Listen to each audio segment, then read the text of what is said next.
And we are live. Welcome to the NBA Strategy Show. It is Monday, January 30th. I am Josh Engleman. I am joined by Adam Scherer. We are brought to you by Prize Picks. Yes, we are.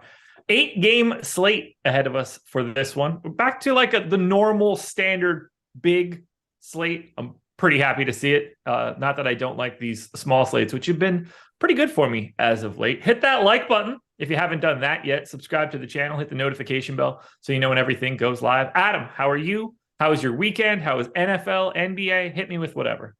Weekend was good. NFL made some money, made some money at NBA Saturday, so that was good. Now we're back to the work week where I'll probably start losing it back. There you go. Confidence. Gotta love it. I am confident in what's going to happen. It's just not what I want to happen. Did the teams that won yesterday in the NFL, were they the teams that you wanted to win? I didn't care. That was one nice thing was all 4 teams left were really good and I think fun. I'm glad that the Niners didn't advance with no quarterback. That would have kind of ruined the Super Bowl. I also think Kyle Shanahan is a wuss and should have just run the Wildcat and tried to make something happen instead of putting his quarterback back in and just hand off. But I didn't really care who won. Okay. Yeah, I didn't have much of an issue either. So I'm watching the Chiefs-Bengals game last night, and I know I'm starting to fade in the fourth quarter. The eyes are dropping. I obviously don't give a shit who wins, so it's not captivating enough to me. And I open my eyes, and it's right as the late hit's happening, and they're getting ready to go down and to kick that field goal. And then all of a sudden I wake up and it's 3:30 in the morning and I realize that I have no idea who won the game. And I'm just the TV's dark. I'm on the couch, pure dark. And I'm just anybody could be going to the Super Bowl at this point. And I just was I don't care enough. I didn't want to look at my phone to find out because it didn't matter. I just wanted to go back to sleep. So I didn't find out who actually won until I woke up in the morning. But I missed the ultimate, the most interesting part of the game, kicking that field goal to win. I missed it. Yeah, I was out at the bar, so I was only half paying attention anyway. But okay, now we got to cheer for the Chiefs. It was right? Just your typical ending to a football game. It's just this is going to overtime. Oh nope, there's a penalty to move them in the field goal range. We got to cheer for the Chiefs, right? We can't let Laffy have good things. Oh yeah. And not just Laffy. Everybody I know from Philly is total asshole. Oh yeah. The city of Philadelphia deserves nothing good. Yeah. AB, I assume if you're watching this, you don't have any ties to Philadelphia, so I feel pretty good about this one. I can't wait to find out how I'm wrong there, but let's just hope that nothing good happens to Philadelphia. Yeah, half his family lives there, probably. Yeah, I'm sure. I wouldn't be surprised. All right. The sad thing is I'm cheering for the Sixers constantly. It's such a weird situation for me. Well, one, I've got an outstanding bet that they have a better record than the Cavs, but I just generally like the Sixers. And, got to support someone that follows me on Twitter. Shout out Daryl Morey. What's the bet? If you lose, you have to not get a lip tattoo again? I want to get the damn tattoo. Anybody that wants to give me this tattoo that is at least semi-reputable as a tattoo artist, by all means, please reach out. Wait, how reputable do they need to be to tattoo the inside of your mouth? If I had a tattoo gun or whatever you want to call it right now, and you and I were together, I wouldn't let you do it. Yeah, true. You need somebody that at least knows how to work one. Yes. Yeah. I don't need them to be great in terms of the Better Business Bureau or something like that, but I'd like them to be someone that has given tattoos before and not Steve-O's tattoos or something. Right. I don't think that's a big ask for the only tattoo that I'll have on my body. Come on now. All right, let's get into it. We got 8 games. We don't have anything behind us, so if we run at least a little long, the only person that it will bother is you. The Orlando Magic are 10-point dogs in Philadelphia, 232 total for this one. For Orlando, everybody that's normally in is in. We're getting dangerously close to Chuma Okeke getting back, which is going to be even worse. I forgot he was on that team for Orlando because he's going to play when he comes back. Yep. That's somebody else is going to have to leave. They're just going to have to they're going to have to consolidate trades. Gary Harris has got to go at the deadline. Mo Bamba's got to go at the deadline, but that's neither here nor there. No real ownership coming into the Orlando side. 9% coming into Paolo on DK. No one else is above 5. that all checks out to me. I think Paolo at 6,800 is the best option you can get to from Orlando. I don't see him as any sort of priority, but if I'm getting to someone, and I am getting to Paolo at about 10%, that's really all that I'm looking for here. Yeah, $6,800 Paolo clearly is fine to get to. That's just a cheap price tag. And even with this team being healthy, he's one of the guys that you can count on to play normal minutes, low to mid 30s. So no issues getting there. He just, still doesn't stand out, but around 10% makes sense to me. The other three and a half guys that I guess you could get to are Carter, Fultz, Franz Wagner, and 5K Cole Anthony, but none of those guys are particularly appealing. They're all pulling 5% ownership or less. You expect around 30 minutes from Carter. You expect around 30 from Fultz. You expect like 32 to 34 from Wagner, and anywhere between like 24 and 28 from Cole Anthony. The more competitive the game, the less likely it is that Anthony gets to 30 minutes. But yeah, none of those guys are going to stand out on an 8-game slate, but they're all reasonable, just ways to differentiate a lineup. But outside of that, nothing that stands out. Banchero is the closest thing to somebody I would actually target, and even that is just a secondary option. Yep. We have many more places that we can spend some time, so we'll go to the Philly side of this one. Q-tag on Joel Embiid, which honestly, if you're ever going to sit Embiid at home against the Magic, feels like a really nice time to grab him a little bit of extra rest. So it's a 7:00 start. It shouldn't really matter all that much, but I do think this one is up in the air, just given the game environment and given his status. That said, if he's in, no one is getting any ownership. Embiid at 9% is the high mark. This looks like the Orlando side, really. And it's the same sort of situation where there's basically 5 guys that you can get to, and that's really it. I don't see anybody as a priority. By all means, if Embiid is in, please play Joel Embiid. Like, he's really good, and I would be happy to get him at 11-4. But to me, I'm just mostly avoiding this game. Yeah, it's just kind of tough to prioritize Philly at their respective salaries. Like, James Harden at 9,800 is perfectly fine, but he's not playing quite as many minutes as he was earlier in the year. He's still playing 35 to 36. It's not like he's not playing a lot, but you're not getting those 40-minute games from him on a regular basis that you were. Embiid is clearly great and in a good spot, but you just have a bunch of centers. You always have a bunch of centers, and he's priced up. So, he's always a good play, but it's just difficult to truly prioritize him because of his positional eligibility. DeAnthony Melton had been playing big minutes until he didn't. Last game only played 23 minutes. That's back to what he was playing when he first moved into the starting lineup. Don't know, where he ends up here. I think projecting him for around 28 minutes makes sense, but at 5,200 playing alongside Embiid and Harden for most of his minutes, that's not going to look like any sort of true priority. We know Tobias Harris usage rate comes down when Embiid, Harden, and Maxey are in. Maxey at 6,500, probably playing around 30 minutes off the bench, but 6,500 is just a correct price tag. There's nothing on Philly that stands out as a mispricing. It really just comes down to James Harden and Joel Embiid are really good. Yep. Nothing else to add here. It's really that easy for this first matchup. Now, if Embiid is out, obviously things are going to change pretty dramatically for the way Philly looks. James Harden becomes exceptional. You can go to Harrell, but we'll cross that bridge when we come to it. The other game that's early, 9-point dogs here for the Los Angeles Lakers. Always get that one wrong. In Brooklyn, 231 total. Lakers are going to be slightly shorthanded today. No LeBron James, no Anthony Davis, no Austin Reeves, but Lonnie Walker is back, so that should help them out a ton. I assume you saw the play, but how awful was that no call for LeBron against Boston? Oh, yeah, it was bad. And it got worse when I realized it was in regulation, and it's why they went to overtime, because I did not need that overtime to happen. It's so I hate that something like that just doesn't get rectified 5 seconds later when everybody can see it immediately. Like, it just doesn't need to be reviewable in that situation. Right. Just get it right. Like, you have the ref after the game saying, "Oh yeah, we missed the call." Like, that doesn't do anybody any good. No. I generally hate Pat Bev, but him going to get a camera to show the ref is incredible. Yeah, that was amazing. I don't need most of his antics, but that's great. Yeah, that was amazing. And like, I don't remember, I think it might have been like Barstool talking about it, but it was like the overlooked part, or like almost the best part, is that people on the bench saw what he was about to do and they were just like, yeah, cool, go do it. Yeah. It's got to do what you got to do. Yeah. But I hate it. I hate it so much. It's so easy to get that call correct. Anyway, Lakers, no Bron, no AD.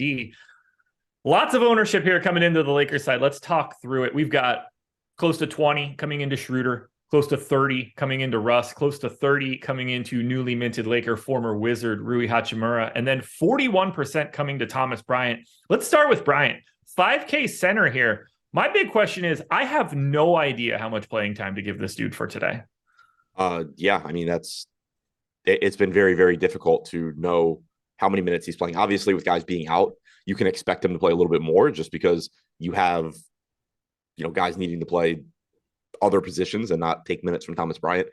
Obviously no LeBron James at the 5 minutes coming today, no Anthony Davis minutes. So I think it's likely that he plays pretty big minutes, and at a 5K price tag, it's gonna make him look good. Like, he's pulling 41% ownership. We have him with a 30% chance of being optimal. So that ownership mark is probably a little bit high, but at the same time, it's likely he plays more minutes here without James and Davis. And he's a good point per minute guy when he's out there. I gave him 24 minutes to start, and I think he looks good, not great. I think you could project him upwards of 30. But like, what kind of minutes projection do you think is driving 41% ownership? Because it's clearly not 24. Yeah, I mean, we have him at 27. My initial take is like 27, 28. Okay. Yeah, I have no idea. Like, they seem to have enough guys. They certainly have enough guys that can approximate playing center against Brooklyn too, which is where it starts to really confuse me, because they can give more minutes to Rui at the 5, Juan Toscano-Anderson, Wenyen Gabriel. Like, they've got options. Yeah, but other garbage. Do they want to? Like, I have Thomas no Bryant's idea. losing minutes to Anthony Davis and LeBron James. That's not Rui Hachimura and Wenyen Gabriel and Juan Toscano-Anderson. I guess, yeah. I mean, it's really, if he wouldn't have ramped up for those 2 games before AD, I'd be pretty confident in going lower for Bryant. But after those like 5 straight games of playing 20, him getting up to 33 and then 29 again is where it's just like, I don't know what to do with this dude. Yeah, I think it's likely he's playing around 28 to 30. Okay. Yeah, I'm going to give him a bit of a bump. Obviously, the uncertainty here is a reason to be hesitant at 40% ownership. I mean, it would be fantastic if you just don't have Thomas Bryant and he's 40% owned and he plays 20 minutes, but I think it's likely he plays 28-ish. Okay. I just bumped him up to 27. We'll see how that ends up looking in the long run. Clearly, he's a good point per dollar play no matter what. The ownership, I think, is the big driving factor there, because there's just so much volatility. Yeah, and we know we're going to hit a bunch of those. Right. But yeah, I mean, with no LeBron or Davis on the floor this year, also 252 minutes for Bryant, 1.11 DraftKings points per minute. Yeah. Yeah. Every minute he gets is just like another minute where you're feeling pissed that you don't have him or happy that you do. Yeah. And actually that didn't sort right. So it still had Anthony Davis out there, I think. But point stands. He's a very good point per minute guy. Hard to not want to get at least some Russ today. 7,500 now without those 2 guys out there. He's just better rates across the board, and playing time is certainly not going anywhere. Yeah, 1.4 DraftKings points per minute without Davis or LeBron on the floor on 47.7% true shooting. So it's not like he ran hot shooting. He can't shoot no matter what. But 34% usage rate, 46% assist percentage, 12.5% rebounding percentage, 7,500. He just looks amazing. Yeah. I'm kind of surprised he's not getting more ownership. Likewise. Who's the third best play here if we're assuming that Russ and Bryant are the pretty clear 1-2s? I think it's either Schroeder or Rui. Yeah. Rui's another guy where he could very easily fall into those 30 minutes, and I wouldn't be surprised at all. And we don't really have a clue as to what happens here. Right. Yeah, I mean, he played 24 last game with them in. I think you're getting at least that many minutes, probably more. That's another spot where I'd be pretty comfortable going like 26 to 28 on Rui. Why not, see what you have in your new toy and let him play without Davis and LeBron. So I think he probably plays a good amount. He's only 4,100, so he looks good, pulling 29% ownership. And then you have Schroeder at 5,400, who has been a fantasy point per minute guy this year without LeBron or Davis, nearly a 24% usage rate. He's probably run a bit hot in shooting, 64.5% true shooting. Doesn't really scream Dennis Schroeder, but the minutes should be there. He's going to get opportunities. So I think that the third best play probably is Rui. You could argue for Schroeder. I think they're clearly 3 and 4 in some order. I agree. What else do we do here? I don't think Lonnie Walker is going to be out there for enough minutes to matter, even at 4,200. Troy Brown probably starting, playing 26 minutes and being absolute shit while he's out there is a likely scenario, but he is value at a small forward position that is tough to fill on a day-to-day basis. I assume we get better value by the time the day ends, however. Yeah, I mean, he's 3,300 and should play minutes, but even without LeBron or Davis on the floor this year, 227 minutes for Brown, 0.6 DraftKings points per minute. Like, it's just one of those spots where he's getting a little bit of ownership right now, but like you said, other stuff will open up. He's low owned. Like, if you want to just hope to get lucky, sure, but there's nothing about Troy Brown that should make you actually want to play him. Anything else you want here? Pat Bev, Toscano Anderson, Wenyan Gabriel, anything here? No, not particularly. 140 minutes for Pat Bev without them on the floor. 0.47 DraftKings points per minute. Ooh. 44.6% true shoot. Is it like 9% usage or something? Do I remember that correctly? 11.5% usage, 12.5% assist percentage. Brutal, dude. Brutal. I got nothing else here for the Lakers. Nope. We go to Brooklyn then on the opposite side. Again, remember, 9-point favorites in this one. Q tag on Ben Simmons. So he did miss Saturday's game as well. Jock Vaughn, not really fond of that knee injury. TJ Warren is, he like rolled his eyes when he said it was knee soreness. Obviously, Durant still out. TJ Warren is doubtful. No real ownership coming in here. 10% to Kyrie, 10% to Claxton, 10% to Seth Curry. Mostly because I guess these guys' prices have come up now since Durant has been out, but they're playing big minutes. And for Kyrie and Claxton, they're great per minute options. I don't mind getting to either one of them. I just don't know if I can say that they're priorities. Yeah, that's how I see it as well. Like, clearly Kyrie without Durant's very, very good, but he's finally priced where he should be at 10-8. There's still a ceiling for him. You know, we know that he can just go out there and put up 60 plus fantasy points, in which case you don't care what you paid for him. But he actually like needs to do that now for you to be happy that you played him. Whereas when he was, 10K or 9,800 or whatever, you had a little bit more room for error, but still massive ceiling, 1.36 DraftKings points per minute, 32.5% usage rate in a very, very good matchup. It's just that, the price tag's adjusted. And similarly on Claxton, 1.24 DraftKings points per minute in 411 minutes without Durant on the floor this year. And he's playing big minutes. He looks very, very good. It's just that 8,100 is a price point where, you actually have to consider, downside risk and just things happen in an NBA game, but still looks good. It's just like 5K Thomas Bryant obviously is pulling a lot of center ownership, and so that's one center spot. It's just obviously opportunity cost comes into play. What do we do if Ben Simmons is out? Who benefits here? Should be Seth Curry. He's 5,300 right now. We have Simmons projected out, and so we have Curry pulling about 10% ownership. Obviously you never really know what you're going to get from him, but 0.86 DraftKings points per minute overall this year without Durant on the floor. Played about 32.5 minutes or 33 minutes against the Knicks on Saturday. Wasn't very productive, but the minutes should be there. The opportunity should be there in a good matchup. Doesn't seem like anybody else benefits. They just cast these minutes out to Day'Ron Sharpe, Markieff Morris, any other random idiot that's at the end of the bench. It doesn't seem like if Ben Simmons is out, that someone jumps into being functional. Yeah, and I misspoke. We do have Ben Simmons projected in. We still have Curry at 10% ownership. So I just imagine that goes up if Simmons gets ruled out.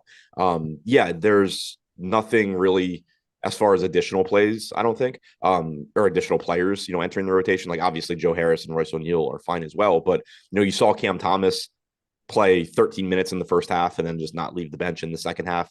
Markieff Morris had played actual minutes the game before and then DNP'd this game. Sumner only managed to play 10 minutes.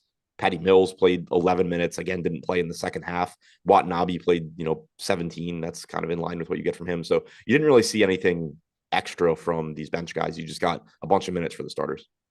Speaking of guys that had been playing and then didn't, Willie Hernan-Gomez picked up the crisp DNP CD yesterday. That's amazing.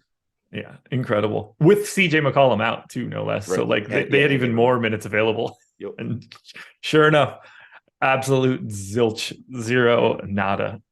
It's I'm not shocked in any way, but it's so dumb. It's so dumb. I don't have anything else here for Brooklyn. Me neither. All right, again, Hit that like button, folks, for the 350 of you that are live right now. We can get that number north of 53 likes. I think we can get up to 100. That should be pretty easy. We have a pretty good schedule for the rest of the day. At 3:30 Eastern time, we'll have the No House Advantage NBA show. We'll follow that up at 4 p.m. with the So Rare NBA show. A lot of NBA coverage today. Adam will be back at 5 for the NBA Deeper Dive. You guys get Laffy with him today. And then NBA Live before lock tonight. You get Greg, you get Eric. So you don't get me. So for those of you that don't like me, you are in luck. No more content coming out of my mouth for the rest of the day. It's going to be a big day around the Stokastic parts. And again, that's what we've got going on for live shows. Multiple hours of NBA coverage and nothing else. It is the NBA season for right now. Good riddance, NFL. The Sacramento Kings are 1-point dogs in Minnesota, 236 total in this one. Obviously, a game that you kind of want to pay attention to. Everybody that's normally available for Sacramento is available. They do not really deviate in their starting lineup or rotations all that much. Kevin Huerter is the current highest owned guy on Sacramento at 17% ownership. Feels a tad high to me. The exact type of guy that's going to lose that ownership as we get a little bit more value. It's single digits across the board for everybody else. Fox, Sabonis, Barnes, Murray.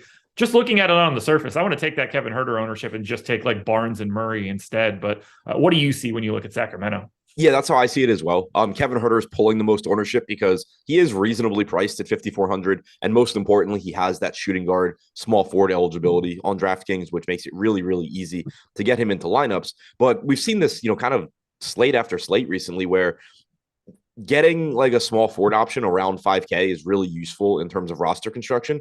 But there's going to be a lot of guys that project, a couple points behind Huerter, but are getting a fraction of the ownership that are reasonable pivots. So I think Kevin Huerter is a good play, but I think that if you need to differentiate within a lineup, Kevin Huerter is a pretty good place to start doing that. And you can do it with Harrison Barnes at 5,200, only pulling 5%. Keegan Murray at 5K, pulling 7%. Murray and Huerter both should play around 32 minutes. We saw 36 last game from Huerter, 32 from Murray, but on average, you're getting around 32, 33 minutes from both guys. Barnes typically plays a little bit more. Probably going to get around 34 on average. They're all just very, very similar. Huerter is getting the most ownership, like you said, and it's probably for the most part because of the positional eligibility. Yeah. I would love to get shares of Sabonis. To me, just a little bit too expensive. You need every bit of those minutes, and there's just so many other center options that it's just really hard to justify 10-3.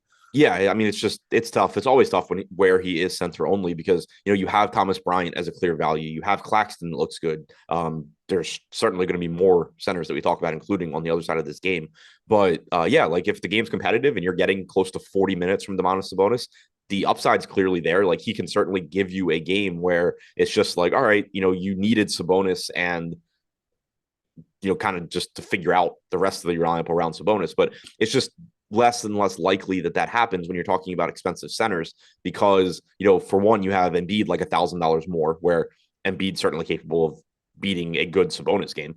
And then you also just have the mid-range centers where, Sabonis goes for 55, 60, and it's like, cool, but Nick Claxton went for 50 and I got to put a lot better players in my lineup around them, and you're kind of just dead on Sabonis. So it's just kind of like a narrow line to walk for Sabonis. And that's why he's showing up as, only 8.5% optimal, but only a 4% ownership projection. So clearly a spot where he's going a little bit under owned, even if he's not super likely to be a winning play.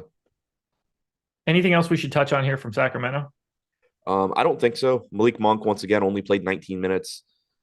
Trey Lyles played 12. I think it's, we've seen them sort of tighten up the rotation, play the starters more minutes recently. De'Aaron Fox, I don't know if we mentioned him, but he's just what he always is. Good option at 8,300, but there's going to be a lot of good point guards. But we've seen them, the starters getting more minutes, which just makes it more difficult to go to somebody like Lyles or Monk.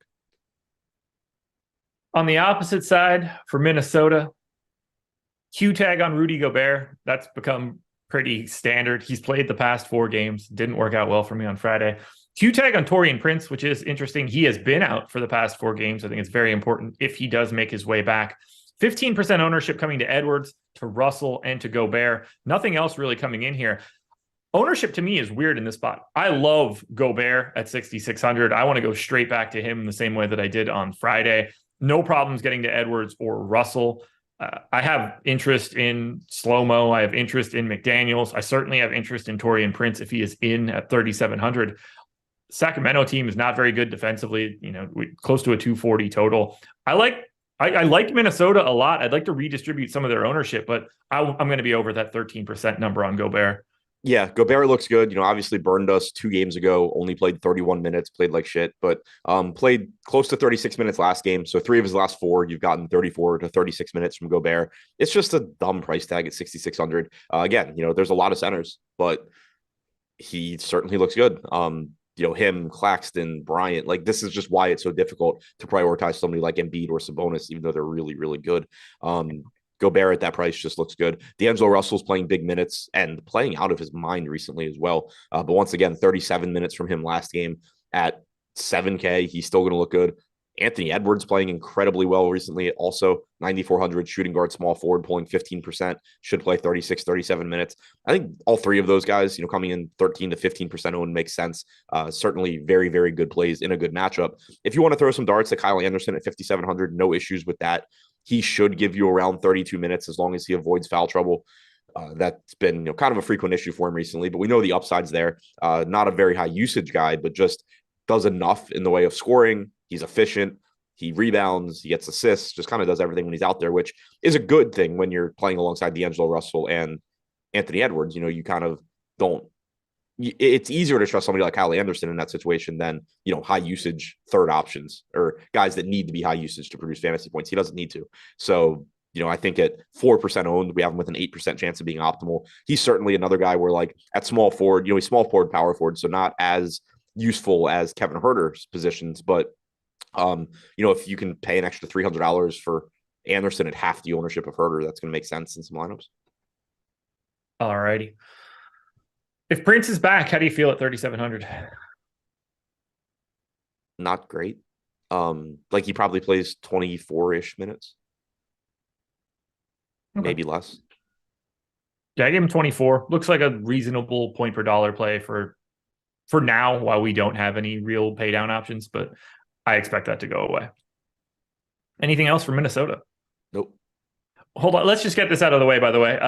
On the off chance that Rudy Gobert happens to be out with that questionable tag, I think we're firing up Naz Reid, correct? Yeah. Or Nathan Knight, whoever starts. But yeah, like 4,300 Naz Reid. If Gobert is out, doesn't need to be said that many times. Just play Naz Reid. All right. Perfect. Golden State Warriors, 4-point favorites in Oklahoma City. 241 total. This is a massive, massive total for this game and massive for the slate. The biggest on today's slate, if you guys are curious. For Golden State, Wiggins is not on the injury report. Andre Iguodala is the only guy of relevance that is out. Highest owned guy for right now is Klay Thompson at 13%. The rest of it is basically single digits. I expected Golden State to look a little bit better here, but they do not. Like, it's hard to want to pay 10-5 for Steph given what's around him. If you want to get shares of Draymond or Poole or Klay or Wiggins, I understand it. There's not a priority here for Golden State for me. Yeah, that's how I see it as well. Klay is the only guy pulling double-digit ownership on DraftKings right now, and that's in large part because he has shooting guard, small forward eligibility, so it's easier to get to him. 9% ownership coming into Wiggins, 8% coming to Draymond. No problems with that, but just not very exciting guys to get to. Draymond should give you around 32 minutes. That low usage guy, rebounding, assists, steals, blocks. Last guy in is fine, but like you're just not ever really targeting a $6,300 Draymond. Same goes for Wiggins at 6K. Thompson should play around 34 minutes or so. Played 38 last game, but typically we've seen him averaging around 34. So he's going to look okay at 6,700, but again, not overly exciting with Steph and Poole in. Yeah, they're really difficult to want to talk about here. They're really trimming that rotation.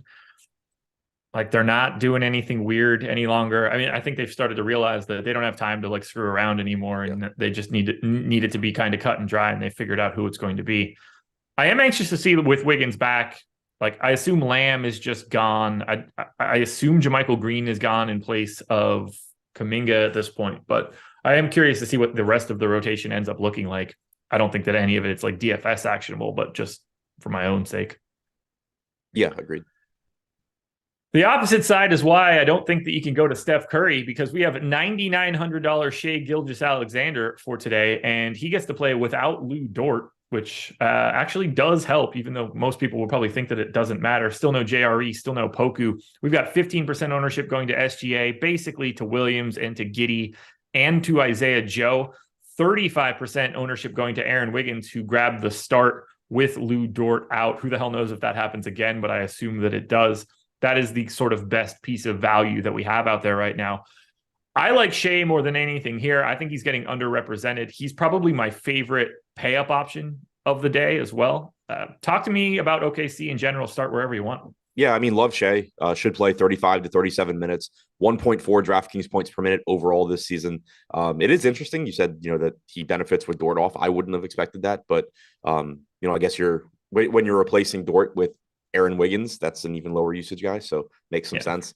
But yeah, good matchup, reasonable price tag. You're getting, a bigger gap now between SGA and Kyrie Irving, for example. You're talking about basically a 10% discount to go to SGA, and he produces at basically the same rate as Irving does when Durant's not on the floor. So certainly going to make him look good. Aaron Wiggins, if he starts, he's averaged about 28 minutes per game as a starter this year. He played 31 in his start against Cleveland last game. I would expect him to play 28 to 30 at 3,400. He's not a very good point per minute guy, but he's good enough that at that price tag, it's just going to make him look like a good value piece. Obviously, 35% ownership going to Aaron Wiggins is concerning because there's a good chance that he just gives you that like good point per dollar, but not tournament winning game. But it's just, he's going to allow you to get such good plays around him, plays the weakest position, and is only 3,400. I don't totally get the Isaiah Joe ownership. He is cheap. He's likely to play 20 to 22 minutes. He's about a fantasy point per minute guy. So he's going to project reasonably well. Just kind of surprised to see 13% on him. Giddey and Jalen Williams without the Y both look fine. You should get around 32 minutes from Giddey. You're likely to get around 34 or so from Jalen Williams. Not a great point per minute guy when SGA and Giddey are out there, but just from a playing time standpoint, in a good matchup, he's going to look pretty good. That Isaiah Joe ownership will go away as we get throughout the day. It's just another one of the functions of us not having sub 4K owner or love out there for today. We also have him going under owned, which is wild to me. Okay, that's never mind that. I don't know. Like, I think he looks like a solid point per dollar play, but no sort of 13% owned 8-gamer. Yeah, I mean, we have him at 23 DraftKings points, 16% chance of being optimal. I think I'm just a little bit lower on him. 16% chance of being optimal feels a little high. I had it at 7, and I got him at 22.4 for fantasy. So we have points. him at 26 minutes right now. I think that comes down. Yeah, I don't even know how we could project him for 26 minutes. Yeah, like I think 20 to 22 is where he ends up. Yeah, we got 21 even with Dort out. He's only eclipsed 22 minutes once in the past couple of weeks. Like, could he fall into extra playing time? Yeah, like it's the Thunder. Right. He has upside in his minutes, but I don't know how. Like that is we would need a very, very lucky roll of the dice on Isaiah Joe to get to 26 as a median. For that to be the projection as a median, he needs to start basically. Yeah. Yeah, I mean, last game he played 36 off the bench somehow today. Right. Yeah. Yeah, I mean, he played 9 minutes in the first half. Like, it's not even like he's guaranteed to play 21 or 22. I think projecting 20 to 22, though, is where he'll end up. Okay. And it's going to end up being, and that's just going to make it what we were saying, where, he's still got a ceiling. He's 3,800. He's a point per minute guy. He's going to look fine. But I do think that ownership and optimal percentage come down. I agree. I don't have anything else here for OKC. Do you? Nope. And in case I didn't just make it clear, like, I love SGA. I think he's going to be my highest exposed guy for today. Now, we'll talk a little bit about Prize Picks, presenting sponsor of this show and the givers of incredibly comfortable t-shirts. I'm very happy to be wearing this Prize Picks shirt. You guys could be very happy to get a very nice bonus when you sign up. Click the link in the description. Head on over to Prize Picks. Make a deposit. They will match that deposit up to $100.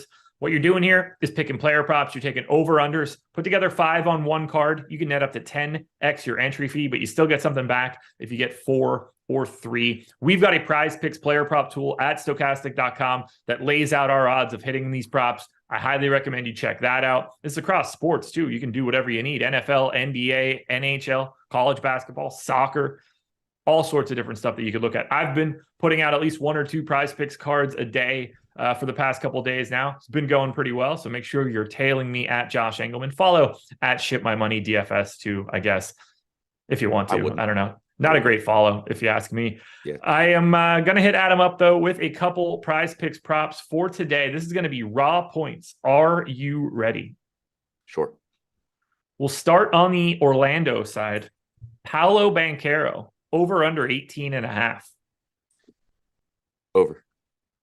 I agree. Slightly. I got him at 20.5. I would be happy to get to something like that for Banchero. Let's go to the Minnesota Timberwolves. Lead guard Anthony Edwards, over under 27.5. Slight under. I'm not very confident in it though. Okay. I got him at 27.8, so that would just be a complete stay away from me. How about my favorite option for today at the top end? Oklahoma City's Shai Gilgeous-Alexander, over under 31.5. We have 31.4, but that's in 33.8 minutes, so I would take the over. I have the over as well. I think that he should probably be getting a little bit more of a bump from a usage perspective right now, too. And I got him at 35 minutes. So SGA over 31.5 points. I would be very happy with that. Let's do one more. Let's hit the COVID man. We're going back to Minnesota. Rudy Gobert, over under 13.5 points. Over. Same. I got him at 15.7. The most confident answer I've had is over points for Rudy Gobert. That feels awful. Nothing better than Rudy Gobert points props. Yeah. Make sure you're taking advantage. Make sure you're checking out my Prize Picks tweets, and keep your eyes peeled for the near future when my Prize Picks videos start coming out, because that is imminent. Now we move on to Adam's Washington Wizards. If you want to know how bad the Spurs suck, the Wizards are 5-point favorites in San Antonio, 235 total. They are on fire. Kristaps Porzingis is back for this one. I actually thought he was going to sit out till the All-Star break, but he is back. Jordan Goodwin now with the G League. Not that really matters. Single-digit ownership across the board for the Wizards, and that about makes sense to me. With everybody back, I don't find this team all that appealing. Feel free to get some shares of Denny Avdia, who will likely look worse as the day goes on. I don't see anything here that I can get to it with any sort of volume.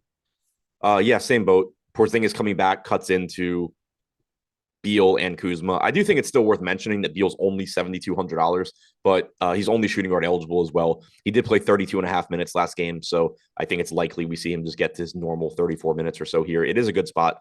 So as a tournament option, I like Beal, only pulling 5% ownership, but still difficult to prioritize him. 9,100 for Porzingis with power forward eligibility, I think is really interesting in tournaments. He is projected for 3% ownership with nearly a 10% chance of being optimal. So going a little bit under owned. I like the ceiling he offers, but again, there's just a lot of very, very good plays in that price range. So tough to call him a true priority. Avdia, like you said, 4,700 should play around 30 minutes or so, 28 to 30 minutes. Price tags come up a little bit to where he's not great, but probably the easiest guy from this team to get into lineups from a salary and position standpoint. I guess we should have the conversation of what do you think they're doing with Daniel Gafford today? 4,800. Porzingis back. Is he starting 24 minutes? What do we do here? I assume my expectation would be that they start Gafford alongside Porzingis. That's what they had been doing previously. I don't know if they will or not. But you also have Gafford coming off of a great game. It would kind of be weird. Like when it doesn't matter really, if you start Gafford or Kispert, like there's, if you're on the fence, it would kind of just be weird to kick Gafford back to the bench as reward for probably the best game he'll ever play. So I assume that they start next to each other. You would project Gafford for 25, 26 minutes. Makes him look decent. But again, center only. We know how many good center plays there are. He's 4,800. There's a high ceiling. It's just that, that's the case for like 20 different guys. Would you rather have Daniel Gafford or Thomas Bryant today? I mean, that's a tough question. Like Thomas Bryant, but also I think Gafford's a very, very strong pivot in individual lineups. Okay. If I'm just, if ownership doesn't matter, I'm playing, cash or whatever, like Thomas Bryant's the guy who's going to project better. Okay. Anything else for your Wizards? It is peak Washington, peak just teams that I like. You and I had that conversation about how Washington had like a 10% chance of getting Wembanyama, and now they've won 5 straight games. Yeah, who's this year's Johnny Davis? You got to make sure you're banking to get him. The Wizards would be the type of team that would get the first pick and somehow not take Wembanyama. Big Scoot fans. I mean, they would take him. He would just get hurt or something. Oh yeah, that makes sense. Right now they have a 3% chance at the top pick. They're in a 3-way tie with the Portland Trailblazers, who I did not know had the same record as Washington. That is something to behold. And the Orlando Magic by way of the Chicago Bulls. Yeah, well, we're ninth, so we're in the plan. There you go. Just as cool as getting Wembanyama. Probably hang a banner for that too. Yeah. All righty. I do think they're better than they get credit for. They haven't had their 3 main guys healthy a lot this year, and they are all actually good, but still not like a contender. They're like a smart team. Like they've just got a bunch of like everybody's miscast like one role too high. Right. And if they stay healthy and keep this group together, they will be a perennial 7-8 seed bounced in the first round. Yeah. Yep. Yeah, they just got a lot of like guys, just like total NBA like 6th and 7th men. Yeah, and like Porzingis and Beal in particular are both still very, very good. Yeah. But they're just not, neither one is carrying a team. Right. Yeah, they both should be the second best guy behind someone else. Right. And I don't even like Beal. Who the hell knows what's up with Beal? I didn't realize how well he had been playing this year until James had the tweet about him being bad, and I started looking at his stuff. Like, he's been better than I realized. Yeah, look, I mean, he's been efficient. The usage, I mean, you expect the usage to come down at least a little bit now that Porzingis is there. Like, he just doesn't have to do as much. Defensively, it's not great for Beal right now, but not that it ever was. Right. Yeah, like there's not too much to say. He's been fine. He just really, I don't know, he just feels weird. Like he got old fast. He's 29 and a half. Yeah, but like, I don't know that he actually did. Like, he's still been very, very good offensively. No, that's not, I don't mean like he got old because like his rates or something are down, but like suddenly I feel like we were talking about trying to get him out of Washington and how he could have been like the second best guy on a championship team with some other team. And like, he was just like 25 at that time. And he still saw some promise. And now it's just like, oh, this dude's going to be 30 in like a couple months. Like this he's got is like 5 more and... years and a no trade clause coming up. You're right. Like this is what he is. And it's only going to get worse from this point on. Yeah. There's we're at the top of that roller coaster. Right. Like I always felt like he was just young, and now he's just not anymore. Yeah. But yeah, he's been better than it seems. Gone are the days of 37 minutes a game, which is good. I mean, yeah, it wasn't getting them anywhere. All right, San Antonio Spurs. I really don't enjoy talking about this team, yet here we are. Q tag on Romeo Langford, probable tag on Josh Richardson, still no Devin Vassell. They kind of do the same stuff every day. I just don't really know what they're doing anymore. 10% ownership going to Keldon Johnson, Jeremy Sohan, and to Jakob Poeltl, and to, I guess, Zach Collins, which seems like the commonality for this all the time. I like getting to some of these pieces. I like Sohan more than I probably should. I think I might need to take a minute away, but he has been playing a little bit more as of late. I don't mind going to Jake Puddle at 5,800 or Zach Collins as the backup. I generally don't enjoy getting the Keldon Johnson experience, but every once in a while he just goes insane. Tends to do it against crappier teams, so maybe that'll work here for the Wizards. What do you want to do here for the Spurs? It's kind of just mostly a tournament team where you have a bunch of guys pulling around 10% ownership, so no true priorities, but also just a lot of guys that are going to fit nicely into a given lineup, whether that is a $5,800 Poeltl, who's like a 1.2 to 1.3 DraftKings point per minute guy without Vassell on the floor. On average, going to give you around 26 minutes.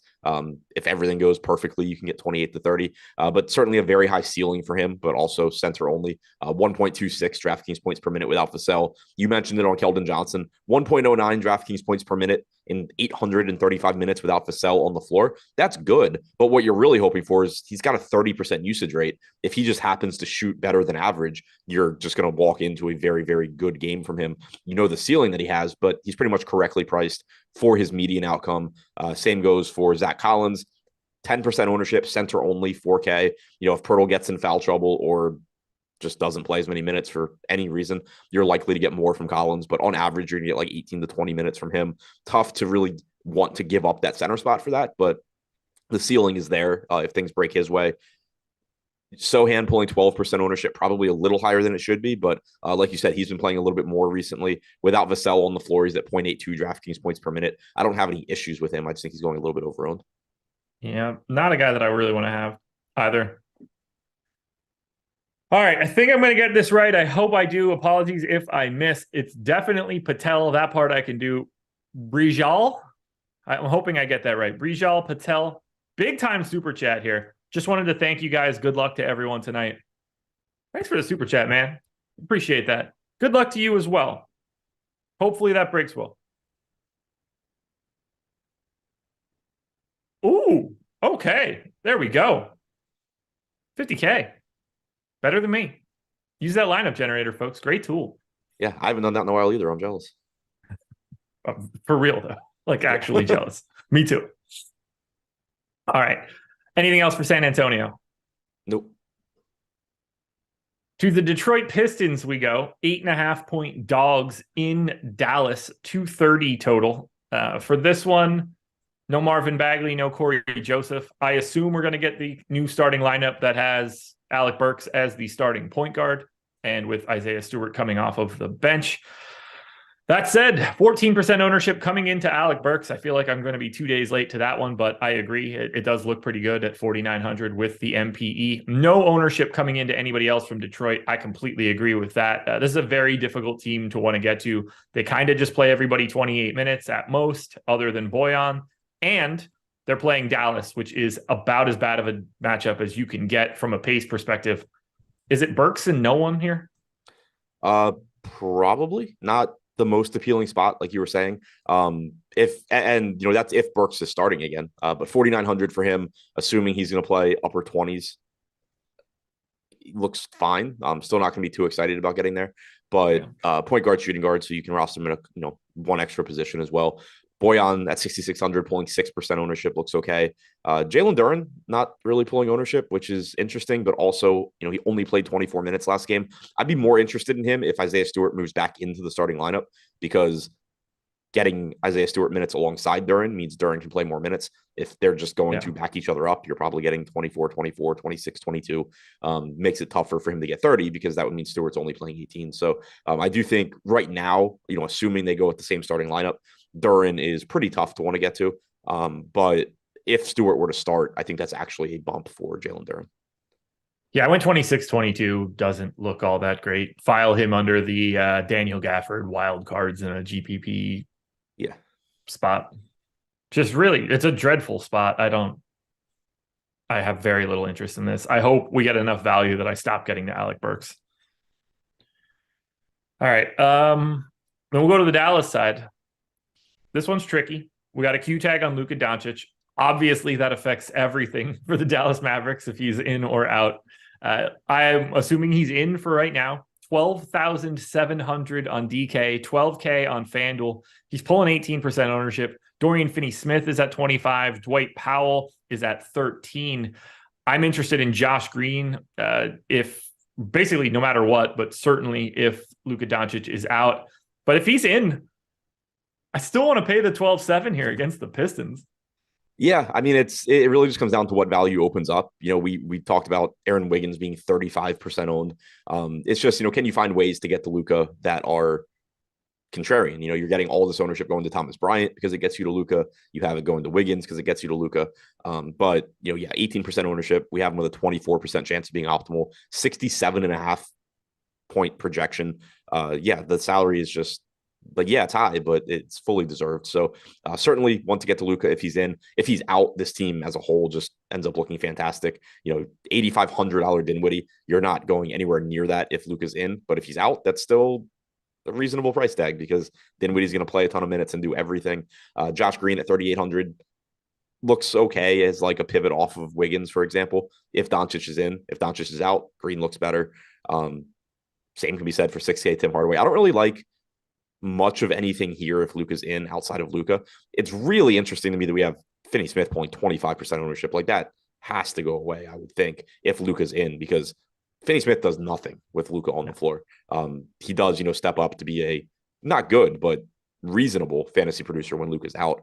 So I think at 4,600, he's another one where he's going to look good if Luka's out. But if Luka's in, and you're talking about, like 0.65 fantasy point per minute Finney Smith in a quarter of lineups, like I can find other places to go. We're on the same page there. Josh Green's the one guy that I think that I'll probably get to no matter what, to some degree, just because of the price tag and the fact that they're like really trimming this rotation a bit. But obviously, if Luka is out, there's some minutes upside there too. He's just been playing, like, even when Luka was in, you got 32 minutes that last game before Luka rolled that ankle. So if he can play 30 something, I'll take my chances even at these garbage 0.7-ish fantasy point per minute rates. Thanks, man. Yeah, gotcha. Anything else? How do you feel about Powell? 13% ownership right now. It's 4,100. The question is, does he play 22 minutes or 34 minutes? Because that seems to be the equation for him at this point. Yeah. It's always risky with him because the center position is so loaded. You have similar ownership coming into him as Zach Collins. I think they're pretty comparable plays. Powell obviously has a much, much, much easier path to 30 plus minutes than Zach Collins does, where it's basically never going to happen. But you're still talking about, you're talking about a 1 fantasy point per minute guy at 4,100. If he plays 30 minutes, he's going to be great. If he plays 22, he's going to suck. Kind of don't have a way of knowing how it's going to go, but it is nice because if he's playing well, he is more likely to play more minutes. There you go. Anything else for Dallas? Nope. The Toronto Raptors are 2-point dogs in Phoenix, 226 total. No OG Anunoby for this one. He also missed Saturday's game. We got the start from Precious Achiuwa, played massive minutes. Not that he's already been playing massive minutes, but we are getting well north of 30 as long as someone is out, usually for Toronto. 25% ownership coming into Achiuwa at 5,100. I like him more than that, actually. And then very little ownership coming in across the board for the rest of Toronto. 9% to Van Vliet is the high mark. Do you see yourself getting to someone other than Achiuwa here? Not really. I mean, the rest of the team, I think, is just good tournament contrarian plays. Like, it's really difficult to get the Siakam where he's center only. Power forward on FanDuel makes it a little bit easier, but it just goes back to what you're saying about all these centers. You have Thomas Bryant pulling a bunch of ownership. You have Precious Achiuwa center only pulling a bunch of ownership. You have 10% a piece coming into guys like Collins and Powell. It's just a really useful position to pay down at. And there are so many pay down options that it makes it unlikely that they all fail and that you win by paying up at center. So it's a way to be contrarian, but it's also a low probability move. Van Vliet at 8K, he's been playing a bit better recently. He's playing big minutes as usual. So, if you get there, great. He's pulling 10% ownership. But to me, Achiuwa is the only priority here. And I think he looks very good at 5,100. Yep. I have no problem getting to Achiuwa. That seems like the easiest thing to do here. I didn't really get to anything else from Toronto. Don't really have anything else to add here. I thought they'd look more interesting, but they just don't. On the Phoenix side, equally not interesting, but I think I'm more interested in Phoenix than the public is. We've got 11% ownership coming into Chris Paul. By the way, for Phoenix, no Landry Shamet, no Devin Booker, no Cam Payne. It's essentially 10% to Paul, 10% to Cam Johnson, 10% to Ayton, for all intents and purposes. Nothing really coming into Bridges, who got 6,900, probably a little overpriced, but I've got at least a little bit of interest in $4,100 Torrey Craig, at least right now at 2% ownership. That seems a little bit too low given what we've seen for some of these other guys. I don't mind getting to a little bit more of Cam Johnson, who played 32 and 33 minutes in his 2 most recent matchups. And I don't mind was going for what it's worth. Thank you. Appreciate that. He can play it. Yeah. He can play it. And then Chris Paul playing, 35 minutes a game, something in that neighborhood right now. I think he looks fine at 11. It's just like, I don't know, something feels weird about going to Phoenix. I think it's just that, like, they're the guys that you want to get to are at the most difficult positions. Chris Paul, point guard only. DeAndre Ayton, center only. Like, yeah, I'd love to get the Ayton. I'd love to get the Paul. It's just that the opportunity cost is the highest on those guys. Cam Johnson, 5,700, probably playing around 30 minutes. I think he's another one, like Kevin Huerter's pulling double the ownership, partly because he has shooting guard and Cam Johnson doesn't. But if you're, using him at small forward, that's a good pivot away from Huerter. I'm with you on Torrey Craig. Like, he's a low probability play. You're not ever looking to get to him, but there's a lot of low, like, just shitty plays pulling a lot more ownership. For example, if Dorian Finney-Smith really is going to be 25% owned and Torrey Craig's going to be 2% for $500 less, I would just play more Torrey Craig at the expense of Finney Smith as like just a first example off the top of my head. Chris Paul's playing time has been very good recently. Last game, he did only play 34 minutes in regulation. Prior to that, you'd been seeing him approach 40 minutes, but 8,200, he's playing really well since coming back. Also seems like Phoenix kind of held him out long enough for him to actually get healthy and get back to being a really, really good fantasy producer. So certainly like him, and 10% ownership is relatively low. I don't think that there's anything else here. There's no like Q tags hanging in the balance. I don't even think like Biyombo as a backup if something goes wrong for Ayton is all that interesting. I don't have much else to say here for Phoenix. Same. And we shall close it out with the late night hammer. The Atlanta Hawks, 2.5-point dogs in Portland, 236 total, 575 viewers right now, 111 likes. Last opportunity. Hit that thumbs up, folks. Let's get that number north of 150 if we can. We've got a Q tag on Trae Young for right now. He is dealing with ankle soreness. My assumption for right now is that he is in, which means that we just have a very normal Atlanta rotation. 13% ownership going to my boy DeJounte Murray. Surprisingly, I'm not over that number. Single digits across the board for everybody else from Atlanta. I don't know how you go to anything here from Atlanta with any sort of priority. They all look the same, and none of those guys even look that great. Yeah, I mean, it goes without saying, Trae Young in tournaments, you're always fine, but like I'd just rather get the SGA for 200 more if ownership ends up not mattering in that lineup. Clint Capella at 6K.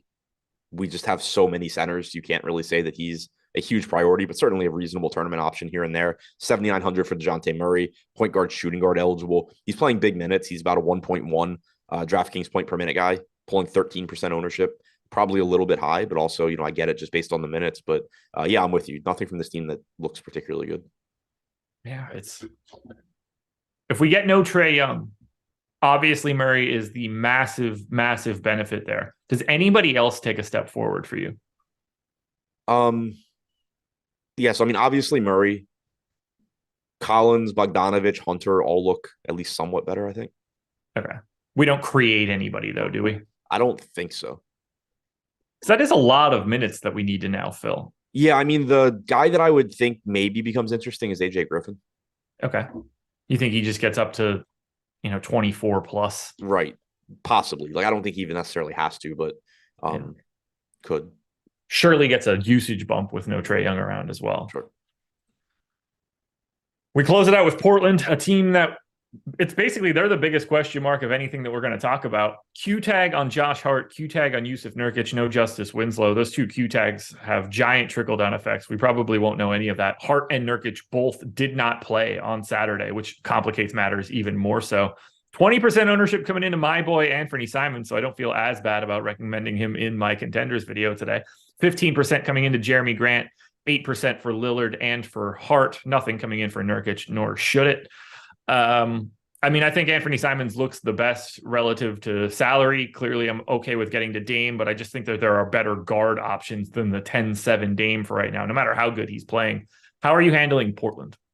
Yeah, I mean, Simons' price tag, we've just seen it dropping, and he's still sitting at 6,100. 20% ownership's probably a little bit high, but we do have him with a 16% chance of being optimal. He's just likely to give you 35, 36 minutes. Played 40 and a half last game, so certainly could play more, but on average, I'd expect around 36. And that's just going to make him look like a solid option at 6,100. Same can be said for Jeremy Grant, who's playing big minutes, 6,300, 16% owned. So I think those are the two guys you probably get to the most from Portland. Hart and Nurkic both questionable. If they're out, you probably get more minutes from Grant and Simons as well. Eubanks, if Nurkic is out, looks like a decent value. Lillard, if you get there, great. But, kind of like with Irving and with Steph, it's just, he's priced where he should be, if not a little bit too high. 29.5 minutes out of Nas Little on Saturday with no Hart, no Nurkic. How do we feel there? 3,400, small forward, power forward. If he's starting, I like him as a value option. He'd be similar to Wiggins. How do you want to read into the 22 minutes for Drew Eubanks, 26 for Trendon Watford on Saturday? I think it was no, not really. So I don't know, it was weird. So Eubanks came back in. It looked like Eubanks was going to close that game. He subbed in with 7 minutes and 24 seconds to go in the fourth quarter. He played 1 minute, 13 seconds, picked up a foul, left the game, but it was only his third foul. So I don't know what the reason was. I think it's more likely you get 26 Eubanks, 22 Watford. Might be a little too soon for that one, DD. No, Caleb Swanigan's not a lock. If Nurkic is out, he's not alive. So let's skip that joke. Even I wouldn't make that one. We're done here with Portland, I think. Anything else you want to touch on for the Blazers? No. Anything else you want to touch on for this slate as a whole? Nope. Nailed it. Bet Pro videos coming out shortly? Yep. There we go. Make sure you're checking out Adam's Bet Pro videos. You're certainly going to want to sign up for our NBA Bet Pro package because those prices are going to go up shortly, and you can get grandfathered into a much better rate if you get in now. I'm sure Adam will tell you all about it on the video. Thank you guys for joining us. Thank you to Prize Picks for being the sponsor. Plenty of content coming up for the rest of the day. Keep your eyes peeled. Good luck tonight, everybody. We'll talk to you later.